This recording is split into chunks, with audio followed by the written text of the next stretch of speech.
Hey everyone, how you doing? It's Jordan here. Now today we've got a review of Ultra Age. Now this is an indie game but with a fairly hefty price, so I'm sure all wondering how it is and if it's worth that hard-earned cash of yours. This is available on the PlayStation 4, but today we're mostly looking at the Switch version, so let's jump in and find out how it is.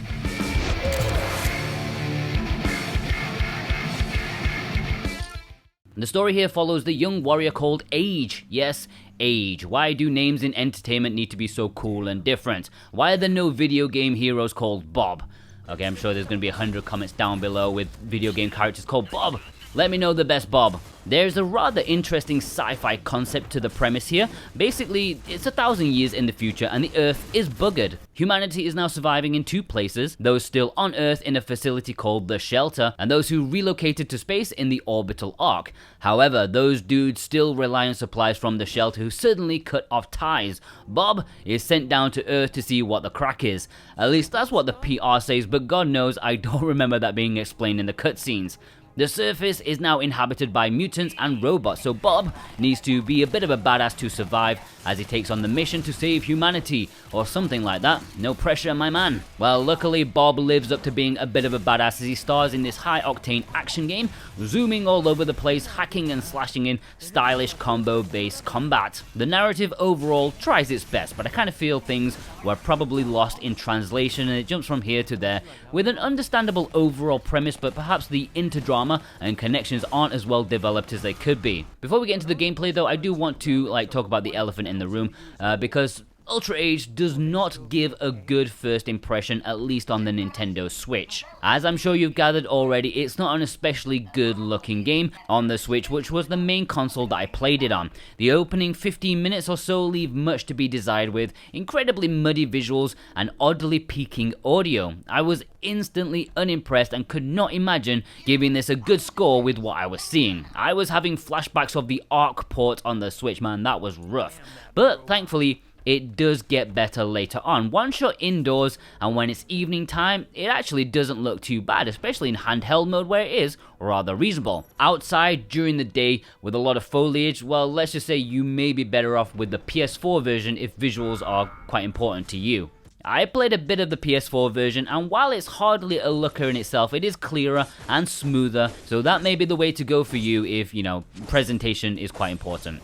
But like I said, it's not the disaster I was expecting on the Switch after the first few moments, or maybe my eyes just adjusted. So the game, it's rather linear as you go through narrow corridor-like environments and end up in conveniently larger spaces where battles commence. It plays a bit like a Dynasty Warriors game. You have a weaker attack which you use a couple of times before pressing the stronger attack to finish off a combo. But Ultra Age is quite a bit more than that. For example, you have more than one weapon you can switch to in an instant. You start off with just a normal sword, but you'll gradually get increased capabilities. They're basically all swords, but they have different properties. You'll get a slow but powerful claymore, a lightning-infused one, and even one with bullets if you want to do some Squall cosplay. You have 4 equipped at the same time and map them to different buttons. You can switch mid-combo by holding the R shoulder button and choosing one mapped to a face button.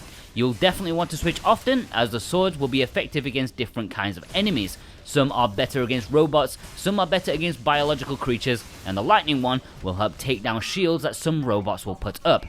Now I'm going to say something a little bit strange. I've never played Nier Automata, but I imagine that Ultra Age really wants to be Nier Automata, just a slightly budgeted, drunken version of it. And I know, how can you have never played Nier? You're a game reviewer, you need to have played every game ever. But sorry, I only have a Switch and a Final Fantasy VII machine, so I don't have anything to play it on. A Switch version would be nice though. The action is fun, although maybe not quite as free-flowing as the devs may have envisioned. You have an energy whip kind of thing, which if you tap once, will bring an enemy towards you, or if you tap twice, can teleport you to the target. That is also used in some platforming segments, although is underutilized. You also have a dodge mechanic which, if successful, will grant you damage boosts for a short time. Combine all this and you've got something potentially great, but I do think it's hampered by the camera during the fights. You are massively ganged upon for most of the time, which, it's okay, but it's hard to keep on top of everything since you mostly can't see what is around you. I think if the camera panned out and you could see the arenas better and see all the dudes readying attacks on your arse, you could probably get into the flow more rather than just guessing your dodges. Due to taking unseen hits, it can be a bit of a tough game from time to time, especially on the bosses. But I do like a good challenge, and the gameplay is fun enough to keep on going even when you're getting whooped, which I'm sure the bosses will do to you. I had to try multiple times with most of them, and let's just say my fingers were not my best friends afterwards. I really put them through some trauma. You do have some other tricks up your sleeve as well. You have the D-pad, the 4 D-pad buttons, which if you press down, you can heal yourself a little bit. Left will pick up surrounding items, right will initiate a rage mode kind of thing, and up will change the time of day, which I'll talk about in a second. All of these, aside from the item pickups, require energy that isn't exactly easy to come by. All of these can be upgraded alongside your weapons and other mechanics such as your whip, your jump, modules, which is yet another mechanic. I was just really impressed by how much was put into the upgrades, mechanics and systems here. There's just a surprising amount, and it seemed balanced enough with plenty of customization for what you want to go with. For example, I really wanted to keep improving the claymore and ignore the initial sword. I also prefer to increase the heal mechanic rather than the rage mode kind of thingy. Although by the time you've got to the end boss, you've probably upgraded absolutely everything aside from the power parts, which I seem to have missed quite a few of them along the journey.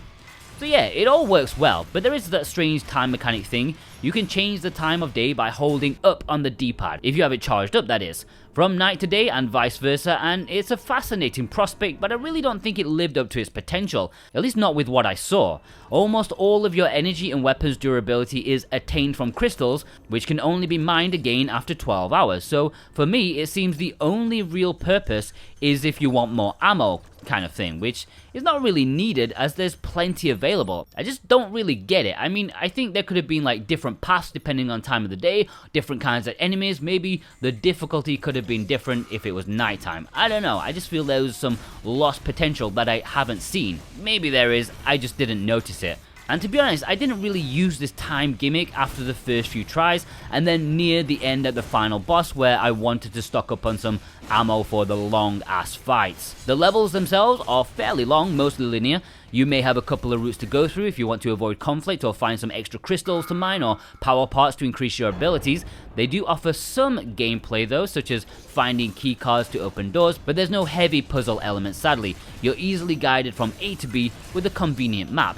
I did enjoy the gameplay a lot though. It is slightly repetitive due to similar enemies, but there's definitely something inherently fun. It is like a Dynasty Warriors game, except with a few more adventure elements thrown into it. And I do like a bit of mindlessness from time to time. Mindlessness and myself, we go hand in hand rather well. Yeah, it's not as free-flowing as it could be, a little repetitive, but there is still a fun time to be had.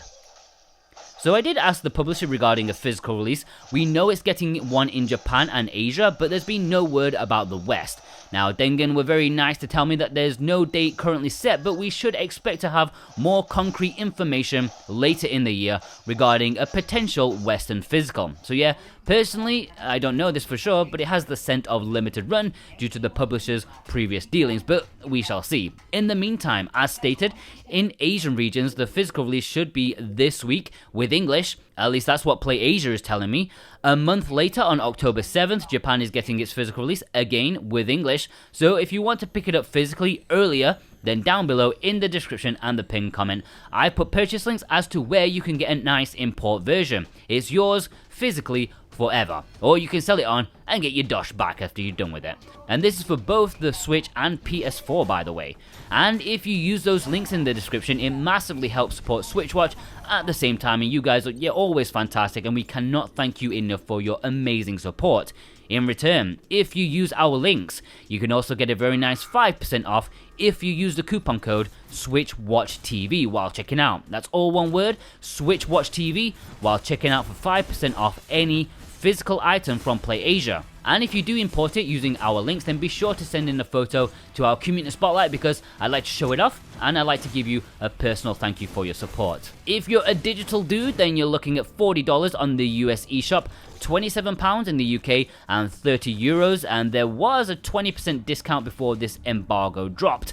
Looks like Europe got the slightly better deal there. Is it worth it? Well, it is on the pricey end for a digital indie game, and it's certainly not as stellar as other things you can get for cheaper, but For some hack and slash action that actually tries, even if it doesn't always succeed, it is not a bad price. Depending on your skill level, it will probably take around 6 hours perhaps, although it is hard to tell since there was no in-game timer. It can be a really tough game at times, so you may extend that if you need to repeatedly try boss fights, or you can probably breeze through it in a few hours if you're good and know what you're doing. Sadly, as far as I can tell, there is no New Game Plus or much incentive to play through again.